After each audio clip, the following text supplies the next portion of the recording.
বন্ধুরা, আজ আমি আরও একটি বিস্কুটের রেসিপি নিয়ে চলে এসেছি। খেতে যেমন মজা লাগে, বানানো ততটাই সহজ। একবার বানিয়ে নেবেন, দেখবেন দোকান থেকে আর কিনে খেতে ইচ্ছেই করবে না। সুজি আর বেসন দিয়ে বিস্কুটটা তৈরি করে দেখাবো, আর দেখার সাথে সাথে আপনারা না বানিয়ে থাকতেই পারবেন না। তাহলে আর দেরি না করে চলুন দেখে নেওয়া যাক বিস্কুটটা আমি কিভাবে তৈরি করেছি। নমস্কার বন্ধুরা, মিঠুস ওভেনে আপনাদের সবাইকে স্বাগত জানাই। আজ আমি আরও একটি নতুন ভিডিও নিয়ে চলে এসেছি আপনাদের সামনে। বিস্কুট তৈরি করার জন্য লাগবে আমাদের সুজি। এখানে আমি 2 বাটি নিয়ে নিচ্ছি, আপনারা কাপ বা বাটি মেপে নিতে পারেন। আর সুজিটা কিন্তু অবশ্যই মিক্সিতে দিয়ে পাউডার তৈরি করে নেবেন। সুজি যদি দানা দানা থাকে তাহলে বিস্কুটটা কিন্তু একেবারেই ভালো হবে না। আর এখানে আপনাদের দেখিয়ে দিচ্ছি, দেখুন একদম ভালোভাবে পাউডার করে নিয়েছি।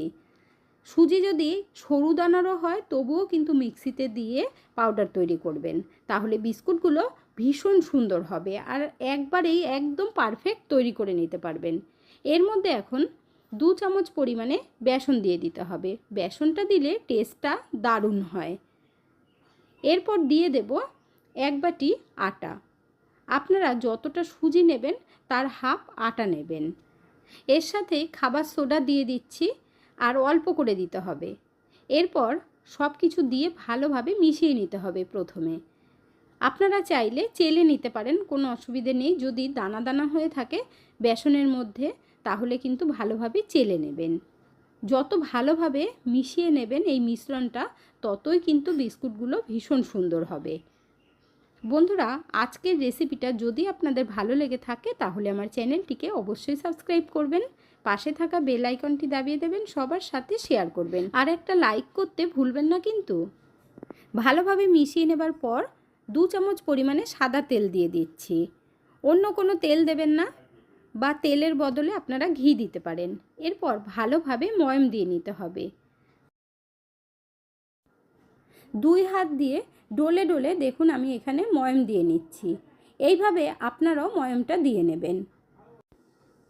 আর এই সুজি আর আটার মধ্যে যদি একটু দলা পাকিয়ে থাকে সেটা কিন্তু হাত দিয়ে এইভাবে ডলে ডলে ভেঙে দেবেন। চাইলে আপনারা এই সময় চেলেও নিতে পারেন ময়মটা দেওয়ার পর। ভিডিওটি আপনারা কে কোথা থেকে দেখছেন অবশ্যই কমেন্ট করে জানাবেন, তাহলে আমিও বুঝতে পারবো আমার বন্ধুরা কোথা থেকে আমার ভিডিওগুলো দেখছেন। বিস্কুট তৈরি করার জন্য ময়মটা যত ভালো করে দেবেন তত ভালো বিস্কুটগুলো হবে। আর 5 থেকে 6 মিনিট টাইম নিয়ে ময়ম দেবেন। এখানে আপনাদের দেখিয়ে দিলাম মুঠো করে। এর মধ্যে এখন আমরা দিয়ে দেব চিনি, তবে চিনির পাউডার দিতে হবে, গোটা চিনি দেবেন না। এখানে আমি 1 বাটি চিনি দিয়ে দিচ্ছি। 2 বাটি সুজি আর 1 বাটি আটার জন্য 1 বাটি চিনি দেবেন।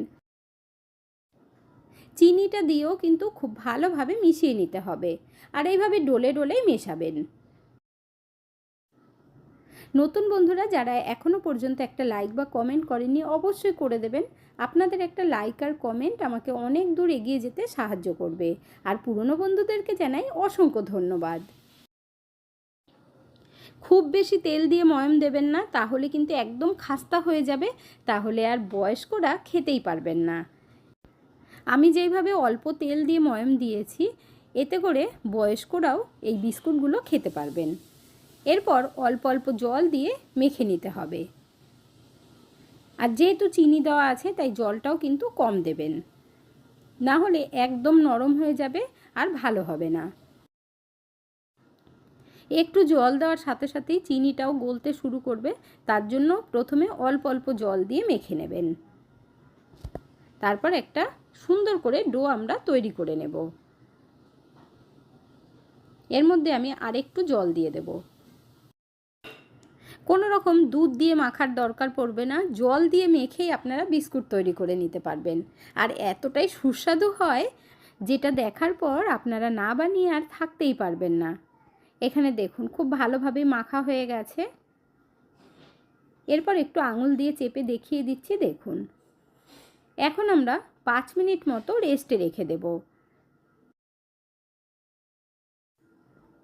5 মিনিট হয়ে গেছে রেস্টে রেখেছিলাম। এরপর লম্বা করে নিতে হবে। আর খুব বেশি কিন্তু আর মাখার দরকার নেই বা ডলাডলির দরকার নেই। এখানে আমি গ্যাসের স্ল্যাবের ওপরে নিয়ে নিয়েছি, একবারেই হয়ে যাবে এই কারণে। বিস্কুট তৈরি করার জন্য মেখে যেমন রেস্টে রেখে দেবেন, কাটার পরেও কিন্তু রেস্টে রাখতে হবে, আর না হলে বিস্কুটগুলো ভালো হবে না। আপনারা যেরকম সাইজ করতে চান সেইভাবেই কেটে নেবেন। এখানে আমি 1/2 ইঞ্চি গ্যাপ রেখে রেখে কেটে নিচ্ছি। এইভাবে কেটে নেবার পর আপনারা কিছুক্ষণ রেস্টে রাখবেন, একটু হাওয়া লাগবে, তো ওপর থেকে শক্ত হয়ে যাবে, বিস্কুটগুলো খুব সুন্দর তৈরি হবে। প্রথমবারেই দেখবেন বিস্কুটগুলো আপনাদের কিন্তু একদম পারফেক্ট হবে। আপনারা চাইলে কিন্তু এই বিস্কুটগুলো বেক করে নিতে পারেন কড়াইয়ের মধ্যে দিয়ে, আর তেলে ভাজলেও তেল কিন্তু একেবারেই টানবে না। এক পিস নিয়ে হাতের তালু দিয়ে একটু চেপে চেপে বড় করে দিতে হবে। আপনারা গোল তৈরি করতে পারেন, যেরকম মন চায় সেইভাবে শেপ দিয়ে তৈরি করে নিতে পারেন।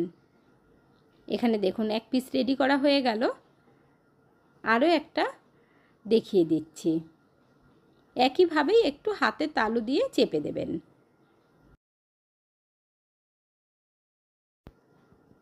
এখানে দেখুন সবকটা বিস্কুট আমাদের তৈরি করা হয়ে গেল, আর কত সুন্দর হয়েছে দেখেই বুঝতে পারছেন।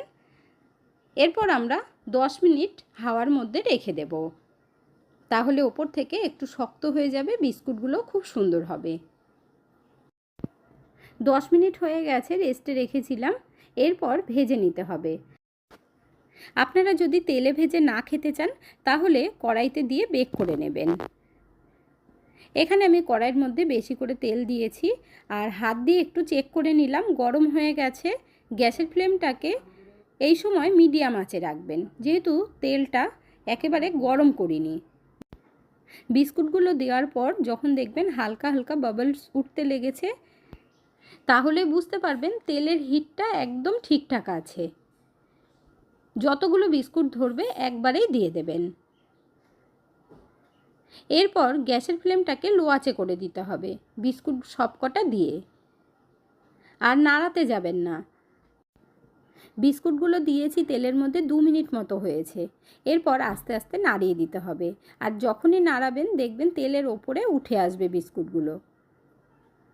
গ্যাসের ফ্লেমটাকে একদম লো আঁচে রেখে ভাজবেন।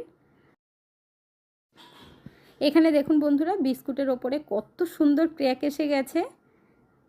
এতেই বোঝা যায় বিস্কুটগুলো কিন্তু দারুণ হবে। দেখুন এবার আস্তে আস্তে উল্টে পাল্টে ভেজে নিতে হবে। একদম সহজভাবে তৈরি করে আপনাদেরকে দেখাচ্ছি, যাতে করে একবার দেখেই আপনারা এই বিস্কুটগুলো ঘরেই তৈরি করে নিতে পারেন। এখন একটু পাশ থেকে আপনাদের দেখিয়ে দিচ্ছি। দেখুন বন্ধুরা, আশা করছি আপনাদের বুঝতে কোনো রকম অসুবিধে হচ্ছে না। যেহেতু এই বিস্কুটের মধ্যে বেসন দেওয়া আছে, সেই কারণে কিন্তু তেল একেবারেই টানবে না। এখানে দেখুন ভালোভাবে ভাজা হয়ে গেছে। এরপর একটা স্ট্রেনারের মধ্যে তুলে নেব, তাহলে তেলটা ঝরে যাবে। আপনারা যদি একটু বেশি করে তৈরি করে রাখেন তাহলে অনেক দিন রেখে খেতে পারবেন, আপনাদের আর দোকান থেকে কিনে খেতেই হবে না। সেকেন্ড ব্যাচের বিস্কুটগুলো ভাজার সময় গ্যাসের ফ্লেমটাকে বন্ধ করে দেবেন, তাহলে তেলটা একটু ঠান্ডা হয়ে যাবে। তারপর বিস্কুটগুলো দিয়ে দেবেন। সবকটাই দিয়ে দেওয়া হয়ে গেল, একইভাবে ভেজে নিতে হবে। এখানে দেখুন বন্ধুরা, বিস্কুট ভাজা আমাদের হয়ে গেছে, আর কতটা সুন্দর লাগছে, দেখে পুরো লোভনীয় লাগছে না? দেখতে যেমন মজাদার, খেতেও তেমনি মজাদার, আর ভীষণ টেস্টি হয় বন্ধুরা। তাহলে আর দেরি না করে ঝটপট বানিয়ে ফেলুন। আর দেখুন কত সুন্দর ক্র্যাকস পড়েছে বিস্কুটের ওপরে। সুজিটা কিন্তু অবশ্যই গুঁড়ো করে দেবেন, আপনাদেরকে আবারও বলে দিলাম। আজকের ভিডিওটা আপনাদের কাছে কেমন লাগলো অবশ্যই কমেন্ট করে জানাবেন। এতক্ষণ ধৈর্য ধরে ভিডিওটি দেখার জন্য অসংখ্য ধন্যবাদ। ভালো থাকবেন, সুস্থ থাকবেন। দেখা হচ্ছে পরের ভিডিওতে। Thank you.